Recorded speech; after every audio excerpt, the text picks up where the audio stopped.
This is the Everyday Hustle Show, where our number one priority is self-development. Each week, we will dive into insightful topics that encourage you to push your thinking beyond average. Smash that subscribe button and tune in every Sunday at 6 p.m. Welcome, everyone, to another edition of the Everyday Hustle Show. This is episode 67, I believe. Right? 67? If you don't know, I don't know. Yeah, I think 67. And tonight's Thursday night. We're pre-recorded here, so this will be dropping Sunday. And Jesse is unfortunately unavailable tonight. I think I'm just going to fire him. I think I'm going to permanently relieve him of his position. I don't know, man. Bonnie's in town, so you know what I'm saying? You got to be with the Dude, fam. he was working on jet ski all day. Shout out to I'm texting Bonnie. him right now. Shout out to Bonnie. But yeah, Drew, how are you doing? How's your week? It was a great week, man. Honestly, it's been a bit of a challenge to balance everything right now because Jen's back to work. So she's working not really full-time, semi-full-time, semi-part-time. I'm working full-time, and then we're kind of like trying to just finagle it in a way where we don't have to bring the baby to, a daycare. Yeah. Yeah, because we can't really afford it, so. Yeah, it's crazy. Yeah, I think someone from where I used to work at, where Kelly works at now, she just had a baby like a year ago when I was still there. And yeah, they were talking about like one person just not even working. Like one of the it's couple. like $200-300 a week if you want to do that, so. But we insurance, and that's the only part that was kind of like, because I mean, where they were gonna send their kid was like $1,200 a month. Yeah, it's like $200 or $300 a week. Yeah, same thing. So that's like insane. Yeah, it's like average. It's like going. Really? Yeah. Oh man, Kelly, I hope you're listening. We're not doing any daycare. Shout out to Kel. Heading to Disney World this weekend. Very excited. Might rain. She got her poncho though, so it doesn't matter. We're set. We are set. Yeah, this week's been interesting, man. It's been a good week. As far as like work and Kelly and everything. How's the painting side gig going? Good. It's busy, man. And he just asked for another quote for they have like a clubhouse there, and it's like a pretty big clubhouse. So I just sent him over the quote actually today. So tell me the process on if someone asks you for a quote, what's the next step? So as far as how I calculate it, just everything. I want to know the whole logistics of how you approach the pitch on the job, how you follow up, how you close the deal. Do you take payment before you start the job? I want to know everything. Maybe someone wants to start a side business. They may not know,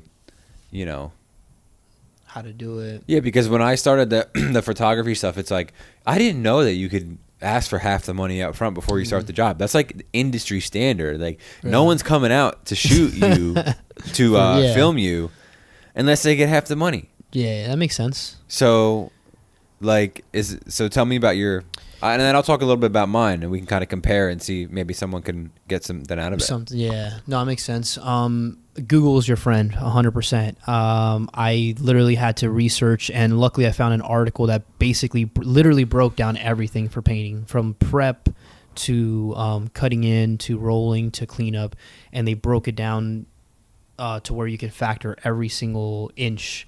But the biggest thing, as far as if anyone out there is looking to paint, the biggest thing is to get the square footage. That's like number one. So luckily, I mean, I've only bid this one, and luckily it's been a huge 14 apartments bid. But basically he had all the square footage, so I'm like, hey, what's the square footage? There's 3 different sizes, so he gave me all those numbers. And then with this formula that I have, I went ahead and kind of broke it down. And basically you figure out the formula. I think it comes out to a little over an hour per square foot, the formula that I use. So a good example was, I think, 28 hours for 2,000 square feet. Okay. So that's actually an exact number. So, but that's also empty, right? No. Oh, okay. So that's going to be including that. That's why it's a little bit higher in the residential hours. residential, but it's a lot of. So that's like you around. moving the shit and taping it up. Exactly. Sheesh, Louise. So I mean, to be honest, if you're good, cutting in, you really don't need to tape much. You know, maybe just have like your something on the ground just to make sure nothing spills, and then rolling, same thing. You just have like a little tarp or whatever it's called to make sure you catch anything that comes down. But I mean, really, as long as you're not like flinging it around, you shouldn't be getting. So you don't tape stuff? No. Not at all. Sheesh. I go through the whole thing. You're confident, my guy. Yeah, well, cutting in, luckily when I worked in maintenance with this one guy, Rodrigo, shout out to Rodrigo. Hey, Rodrigo. He showed me how to cut in, and he's like, look, man, it's simple. You cutting with a brush? Yeah. Okay. But there's a specific brush. It's like, angled brush, and it's got a little handle to where you can like, it's like a perfect grip in your hand. So, it's almost like you're drawing a straight line. Okay. Yeah. So square footage, and then you basically, once you get the amount of hours, then that's kind of up to you. What I found, as far as kind of like you said, industry standard is about $30 an hour for a good, a decent painter. With or without supplies? Without supplies. So that came out to, I believe, like $840 for the 2,000 square footage, but I knocked it down because I know this guy, and this is like my first bid, so I'm not considering myself a 100% professional painter, so I knocked it down a little bit. I value myself, where I, as an amateur, basically. Right, and that's part of we've talked about that multiple times. It's about knowing your worth. And then do you request any money up front? No. So he pays me as soon as I finish the department. So usually, literally, like every week. Actually, every week I've gotten a check. So it's like another extra like weekly paycheck for you to count on. More. I'm making more with this side job than I'm making my current job. Sheesh. Yeah. Sheesh. Yep. Weesh. So it's a blessing for sure, man. It's No wonder why you've been buying the cigars. Yeah, for anyone listening, we've been doing cigars for the past, since I started. Every time we meet up. So what's the process with you in the photography? Okay, so if somebody approaches me about a job, I'll always kind of get an idea and just have a conversation first to see where their mind is and see exactly what they need. I'll try to extract as much information as I can from them about the project and take notes while I'm doing it. So that way I have an idea as to what they want. After I figure out what they want, if it's a location that they need done, like if it's like I don't know. If I were you, sometimes I would go look at it. Right. Because somebody might say, oh, I need this painted, but you might not know. It needs to be primed, sanded, Yeah. spackled, all this other shit. Yeah. Right? And you might not know. There might be holes or whatever. Same thing with photos. Like, you got to canvas an area. So, and I've learned that the hard way. It does take a little bit more time and resources to go see the location, but it's worth it. Yeah. So I'll scout out the location, and then after that, I will actually type a formal proposal with an estimate on an invoice, with my name, my logo, my contact information on that. Send that to them, but not only send that to them, but type up kind of like spruce up the whole thing. Like, look, this is exactly what you're going to get. High quality resolution images with aerial photography. You're going to get, I'll coordinate with any web developers to make sure. Yeah, I'll just really kind of talk it up. So it gets them excited about it, you know? And then, and I just just tell them, I don't even ask. I'm like, look, payment for 50% of this is required before I even come to the location. And if for some reason the estimate is not, accurate, I'll let you know before I go over the allotted time, and always be upfront about the cost. Because a lot of times you'll get to a job too and people want extra stuff done. Yeah. That's not on the estimate. And I say, hold on, guy. Hold on, guy. Right. You better pump the brakes. Right. This wasn't quoted. So, as long as they're cool with understanding that there's an extra cost if they want extra work, then, it's fine. Right. But I'm sure you had to stumble and go through that first couple. Yeah. The first one, it really fucked me too. It was like $1,000 worth of shit. Yeah. Oh yeah, you told me that. That's right. Yeah, we don't need to get into it, but that's just, Yeah. That's stuff that you have to kind of I guess for some people. You have to do it the first time to learn To really experience that. Yeah. Damn. So and so now you have it kind of like to a science. To Yeah. where Yeah. And I know who's like gonna waste time and who's real about it, And listen, sometimes in that day and in this day and age, people are gonna get multiple quotes, and that's totally okay. Yeah. So you're not gonna get every job that you quote, but I also think that following up is an important part of the process too. Oh yeah. Have you ever quoted jobs and then never heard from the person? Yeah. So this person that I'm working for now, they had me quote out because I did one, or actually I think 2 suites, because they own like multiple buildings. So I did 2 suites for them in the past, and then he asked me for a quote for I think another 2 suites, and didn't hear back from him. I followed up via text. I literally didn't get a text back at all, nothing. And I think he sent it via email. So I responded to the email, and then I responded via text. So I did 2 follow-ups, and then I just pretty much left it. And I was like, dude, I'm just, you know what I'm saying? Because in my mind, one thing that ran through my mind is like, this guy's just like using me to get a quote and then going out and, using the quote as leverage or whatever. Yeah, exactly. which is fine too. Yeah. But I was kind of taking. Then you ended up getting the job anyway. Not for that one. So that one I literally didn't hear back from him at all for those 2 suites. So I don't know if he ended up getting them through somewhere else or just didn't do it. But then he hit me up. I think it was like maybe 4 or 5 months later with this one, and this is like huge. This is their apartment complex. So there's 33 apartments, full 2-bed, 2-bath apartments, and for this year they got approved to do 14. So I'm still hoping next year I get the remainder of it. Yeah, which is more than half. I'm kind of in the middle of a job right now where like a price wasn't quoted in the front. I'm already nervous about it, but because it's someone that I work close with on a daily basis, it's like I told them like what my hourly rate is, and that was like my word. Like, hey, video work is $100 an hour. Yeah. No matter how you slice it. So I could quote this, write an estimate, but I said like this is going to be like a project based thing where it's like, and they're already adding stuff on top of the other stuff. Which is okay, because all I said was it's this amount of money per hour. As much as you want. I'll work as much as I want, because the hourly rate that I quoted them is my highest. Okay. Right? Yeah. So that's another thing.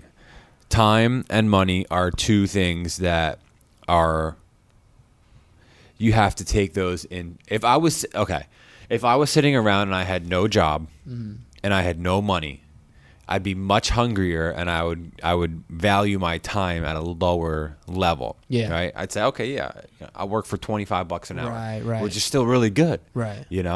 But now that I'm so busy, and I don't have a lot of extra time, that if people want to use me for my resources, then my time's more valuable. My hourly rate is as high as I've ever charged.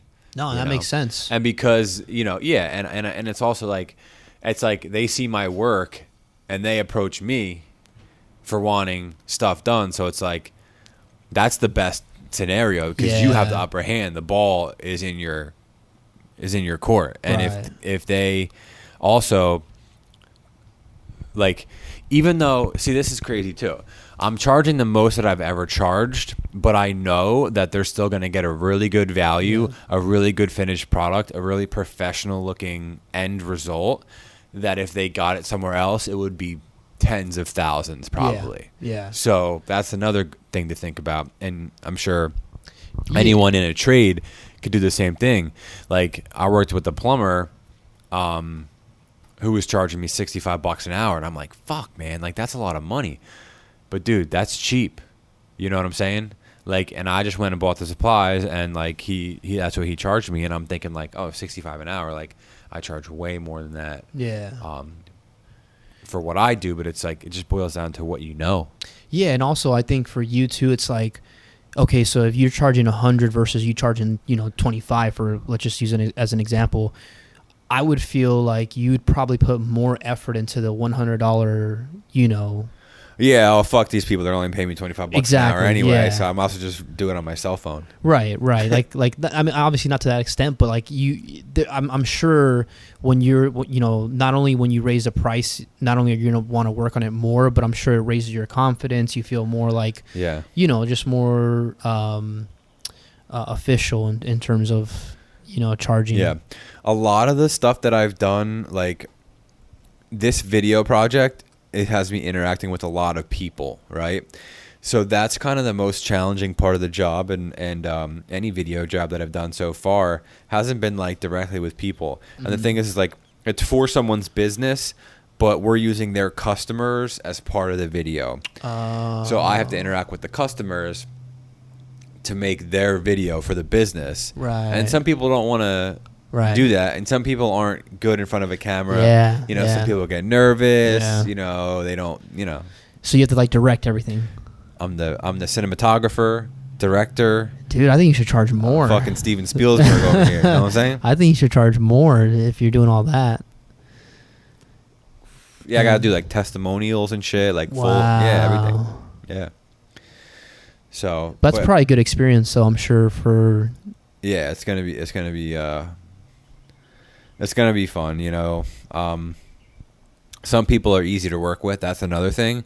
Like you can kind of get a gauge for people after work with them for a little bit. Like some people are really easy to work with and get along with, and then you'll just see some like really high maintenance people who are like and like those. Honestly, like those are the people that's just better just to not to fuck with, because they're never satisfied and like, oh, can you tweak this? No, tweak that. You know what? Let's go back to the original. It's like fuck. Yeah, I can't imagine. So none of my trades or anything that I've done has ever required anything like that. Right. You just go and do your job. And that's it. Yeah. Unless obviously like for AC, if something doesn't work or whatever, then yeah. But it's never to to be critiqued like that. Do you enjoy the painting, or are you just more into the money aspect of it right now? To be honest, I really, really don't mind painting. Like when I'm in there and I kind of get in the zone. The only thing is that it's mainly a solo mission, right? Yeah, I prefer it solo. Actually, I thought that I wanted to do it with to get help because it's a lot of work, and so right now what's happening is that the deadline is kind of forcing me to do 2 apartments a week. Which luckily the past 2 weeks, or I think, past 2 weeks hasn't been that because they haven't had apartments ready and stuff like that. But, like the first 2-3 weeks, I literally was working like, 50 plus hour, not 50, 90 plus hours, 50 extra hours. And painting is not really like something that you just kind of can just sit back and like, chill or whatever. It's like you're literally you got to work, bust your ass to get the job done. Yeah, so I like painting, but the stress has been like very, very big right now. I've been seeing it a lot. Like I'm just tired. I'm fucking when I'm at work after I get done with, doing my regular work and then going to paint for another 5 hours, get home at 11, dude, I'm just like, I'm using like my reserves as far as energy, and I feel like it's weird. I feel like just kind of stretched a little bit, but the money is just so good, man. It really is. So you took tonight off? I took yesterday, tonight, and then this weekend because we're going to Disney. Off.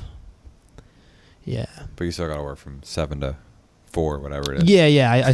I still work my regular hours, but yeah, it's cool, man. I really don't mind painting. It's meticulous, but it's so like simple. Yeah. I think you got to have a side hustle in today's day and age if you want to get ahead. Yeah, and not only that, but like what I was telling Kelly, I'm like, seeing that extra money come in to my account every single week. We've talked about, putting things into the universe and kind of strategizing and having a vision. And for me, this like, I'm basically, utilizing this as like a kind of a foundation for moving forward, period. Like now I know it's possible to make this amount of money. Yeah. You know what I'm saying? So now for me, it's just a matter of, okay, what am I going to use? Is it going to be painting, or is it going to be something else when the painting is done? But I've gotten a few people interested that work there that have reached out to me and told me when I'm done with this that to let them know. So I think the painting's going to be playing a big role, which is kind of cool. Sick, dude.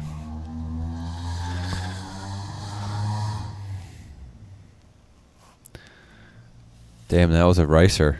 I don't know if the listeners could hear that or not. Maybe they had to have heard that.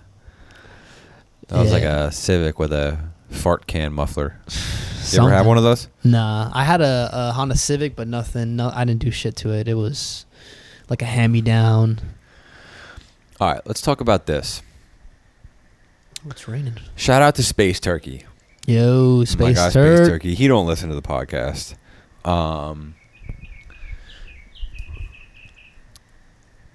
He's trying to learn new things, and I always love when people approach me and they want me to teach them things. Okay, I'll always spend time teaching people things if it's something that I'm confident enough, to feel like I could teach you how to do it the right way.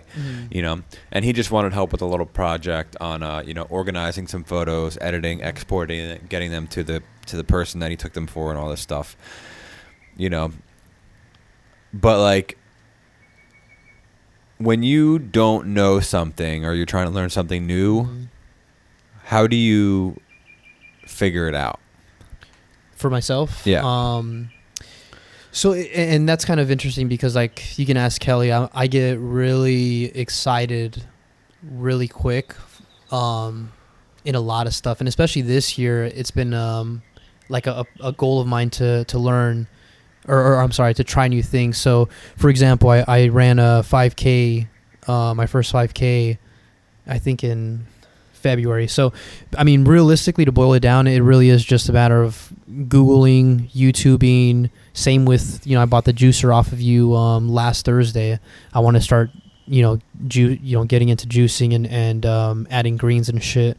Yeah. And I had no fucking clue.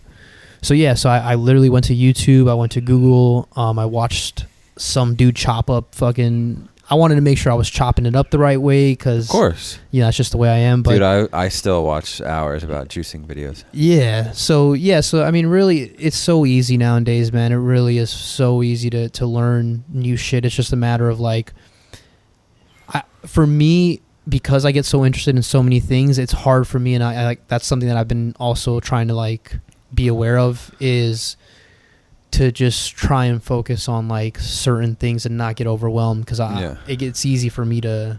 But the bottom line is you find the resources to figure it out yourself. Yeah, mainly, they're everywhere. Okay. Yeah. So and I just feel like some people just want, like, in this situation, he kind of like wanted me to just do it for him, and I'm like, bro, like, I'll gladly do it for you, but that doesn't help you. Right. Like, it's not going to help you and it's like kind of like a common thing where he keeps asking me to show him things over and over again, and I'm like, you have to figure this stuff out on yourself. Yeah. To be able to internalize it and to be able to do it by yourself and on your own. And I just feel like some people were raised like as children in a way that things were handed to them, and that when people try to do other things in their life, they expect those to get handed to them too. So it's like almost like you're setting your whoever and it is up for failure. Right. So it's like, I will spend as much time with I can to try to teach you, but if every time you're like asking me for help, it's the same thing over and over again, then it's I'm wasting my time. Right. Because I don't want, and I just feel like there's a lot of people like that, and that's why I wanted to bring it up. Because it's just because it's like people think that things are going to get handed to them. And, I've learned through starting these businesses and like literally like, this is very humbling to say. I'm going to put it out there because I think it's important for people to get vulnerable. But like, I'm having to sell shit to pay bills. I'm having to call creditors and ask to get extensions on payments. Things like that, And that's really hard for me to say because in the past 8 years, basically since I stopped using drugs, never had to do that. Yeah. I never had to do that. And now I have this business. I have all these things going for me. And like, it's hard because I want to make it work, and I'm going to make it work. But there's like things that I have to do along the way that I'm just not used to doing, you know? So I think that people who get shit handed to them just kind of have that mentality that's like, oh, somebody's going to do something for me, you know? And like, I don't want to revert to that mentality of being like, oh, like, I'll get a handout and it'll be okay. Like, no, like, it's not going to be okay. I have to figure it out on my own. Yeah. Which, you know, I wish that this person would apply this, you know, kind of different things, but it's the same, you know? Yeah, fundamentally. Yeah, and it's like, and then you're like, and then like, he's like calling me, you know, and calling me. And I'm like, bro. Yeah. Like, you got to give it a break, dude. Yeah, you know? yeah. You got to give it a break. But, so, and also now that I'm a father, I see people's relationships with their parents and how the parents enabled them and set them up to have that mentality of the world, you know, like not paying bills until you're fucking 25, 26. Like, you know, like it's just not, it's unfortunate the way that some people are raised like that, you know? Yeah. And I think, I mean, at least for myself, man, it's almost like validation to myself when I put in these hours. Yeah. You know what I'm saying? And it's like, dude, you know how much better it's going to feel if you do the research, figure it out on your own, have a finished product at the end and be like, I did this because I figured it out and I spent the time in the research. But that again goes back to what we talked about with the jobs and knowing how much you can charge and how to approach people and how to talk to people. It all is the same kind of topic, you know? So I guess what people need to realize that there's no better feeling than knowing your worth, figuring out what you want to do your own way on your own terms, even if that does mean, look, there's a difference between like a hand out and a hand up. Right. You know what I'm saying? Like sometimes you got to call someone and ask them for help, you know? Example, I got to call the bank and ask them for, I had to, and some people might not know this. If you have a car payment, right, you could take 2 to 3 car payments and put them on the end. So it gives you 2 or 3 months to get that little cushion. And I had to do that with my truck to give us a little extra cushion so that way we can, you know, get the mortgage out of the way and all this other stuff because we haven't had a steady paycheck in months, you know, since a month before the baby was born. So we're going on 3 months, you know. So yeah, man, it's humbling, it's challenging, it's rewarding, it's stressful, there's pressure, but that's when I shine the most. Yeah, because you feel that adrenaline kick in, and I think that's a big thing is just when people can kind of see the finished product, when people can see like 10 years from now would look like if you can just, because hang on. Really all it is just a matter of time. You know what I'm saying? Like for anything, and that's one thing that I've been kind of looking at too, and what I talked to, actually I had a conversation with Kelly last week 2 weeks ago after we had the little 21 questions episode. Yeah. Two podcasts ago or 2 episodes ago. And, I was like telling her, I was like, yeah, it was really cool. We talked, and something I was kind of thinking about, but I like, when I verbally said it on the podcast, it kind of like made it more clear, which was, what my perfect life would look like would not be doing HVAC. You know what I'm saying? So when I told her that, I was like, it's not so much that I'm going to just up and leave right now or even have a plan to leave in the next 5 years, nothing like that. But it's just now I'm kind of looking at like, okay, I don't 100% know exactly what I want to do, but I know roughly what kind of field,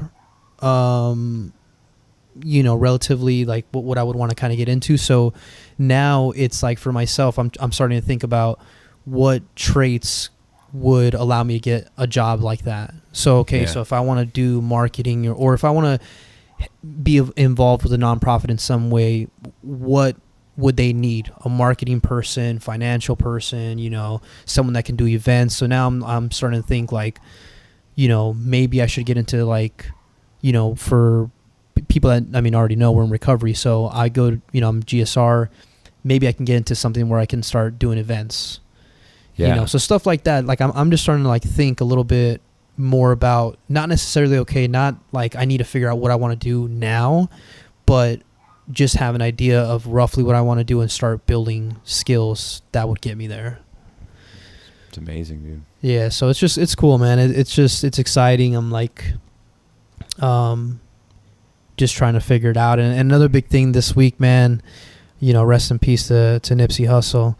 I don't know if any of our listeners probably would have heard of him, but he's a rapper from LA, and he was huge for me. His music he's very heavily involved in gang culture and stuff like that, but his core message was how to make something out of nothing, and how to essentially what we're talking about now, just figure it out. Research, ask if you need to, but basically build connections and figure it out. So he got shot outside of a clothing store that he owned? Yeah. Did he have a clothing line? Yeah. Yeah, so that clothing store, the Marathon, was his clothing line, and it's a whole story behind that exact store. But they used to, literally hustle like their own shirts. They would go buy shirts, like just Pro Club, like plain shirts, socks, everything. Set up a table on the street. They ended up getting, the cops ended up coming and taking, because you need like a license and stuff like that or whatever. And finally one day they looked up and they were across the street. And that was like in their neighborhood. That's where they went. They sold other stuff there. And finally, years later, they ended up owning that whole plaza. He owned a barber shop, that clothing store, a food store, like Korean food store, and then he ended up opening like 2 other businesses all in that neighborhood. So and he was actually in works with buying a like low housing property. Yeah. So he was doing a lot, man. So was he just like an innocent bystander of like a crime, or was it like somebody intentionally tried to murder him? So there's a lot of speculation. There's a lot of conspiracy theories and stuff like that. But the one that makes the most sense, at least to me, until I kind of get more information, they arrested one guy, apparently from people who were there, because one of the people he shot, because there was 3 people that he shot, the guy that killed Nipsey Hussle, one of them just got out of prison for 20 years, and he actually survived. And the whole reason why he was there, the whole reason why he didn't have a bodyguard, was it was just kind of like a spur of the moment. He wanted to give this dude that just got out of the pen some clothes. So he wanted to hook him up, give him some clothes, and so that's why he wasn't with his bodyguard, nothing like that. And this dude, apparently they know him. He was involved in the same, he was affiliated with the same gang and everything, and he was a known informant. He had just been released 2 days prior, and his crime, I believe, I'm not going to say because I don't know for sure, but it was a serious crime. So he was a known informant, serious crime. He got out after being in for 2 days, so that's how everybody knew. And for some reason, he was there. Apparently, he showed up. Everybody knows. So Nipsey, I don't know how he did it, but he asked him to leave. They say it was kindly. I don't know for sure because I wasn't there, but the story is he asked him to leave. He basically pressed him. He's like, look, what are you doing here? Everyone knows you're an informant. So he took off, and he came back like 3 minutes later and shot him. Damn. But it was, there's a lot of conspiracy theories though, because Nipsey was working on a documentary for someone named Dr. Sebi, and I won't get into it. It's all, you can look it up. It's a whole thing, but yeah. So What's the documentary about? It's about a doctor who proved in court in, I think, 1975 or 1980 something. I don't know, somewhere in that time, 1975 or 1980 something, somewhere in between that time.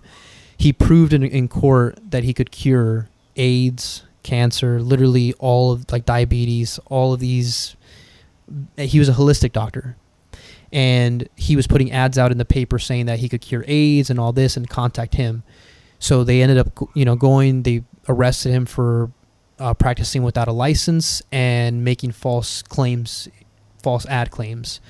When he went to court, they they told him, you know, you have to prove this, like bring in, they asked him, I think he said, because there was an interview with Dr. Sebi before he died, they asked him to bring in, I think 7 patients.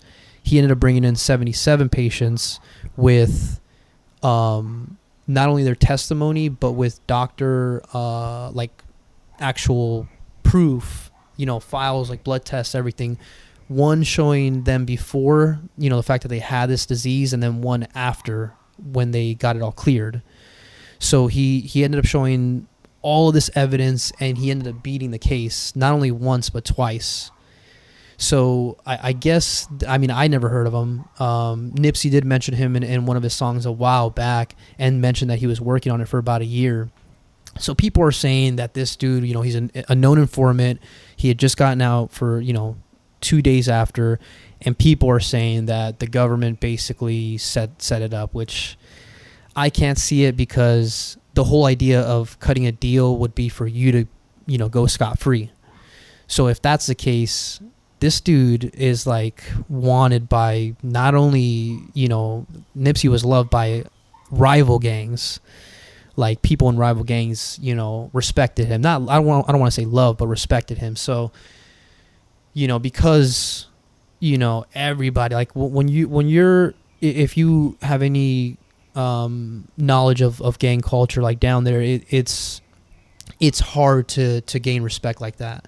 You know what I'm saying? You have to really... Was he in the Bloods? No. Crips? Nipsey? Yeah. He was in the Crips. He was in the Rolling 60s. But even, you know, he worked with people from the other side, YG, Schoolboy. So what's up with this doctor now? He's dead.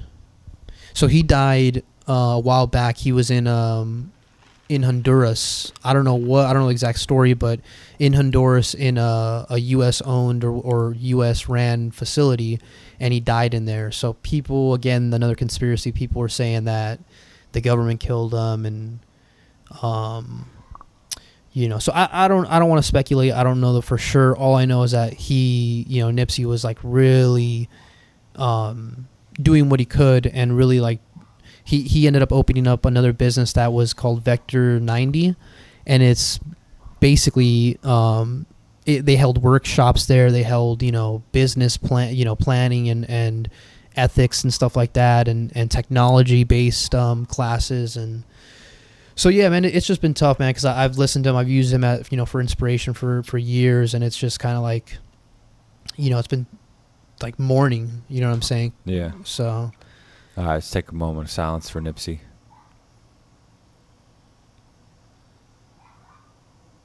Respect. yeah, so it's you know, we'll see. And I know, because there's so like all this. So another, you know, big thing was that they're saying that it was set up from within, because Within the gang? yeah, Because he was fucking with other gangs? no, it wasn't that. It was just that you know, he had access to a lot, and he was making a lot of money, and a lot of what he was doing was good, but it was very profitable. He was very smart. Nipsey was. Yeah. I don't see that, but the problem now is that it's going to be causing like a lot. I'm sure it's causing a lot of commotion within, a lot of disruption within. And Yeah. You ever seen the show on Netflix called Unsolved? Now, I don't know. I don't know if it's. They say that it's based on true events, but some of the things are dramatized, I guess you could say. But it's about the unsolved murders of Notorious B.I.G. and Tupac. So you should check that one out. You might like it. Oh yeah, I did see like the previews or whatever, the trailer. Yeah. But All right. Drop that Nimbus cloud. Ooh. Got to shout out Danny and his team at D Squared Media for helping us along the way here. Yeah.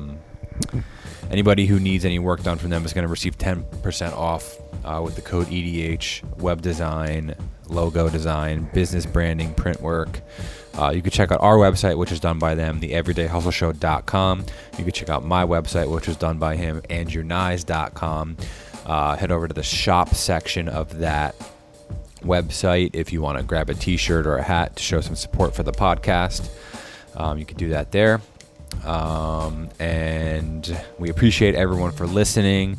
Leave us a rating, leave us a comment, tell us if you want to, have a guest on the podcast, or think if, someone has some knowledge they want to share with the world.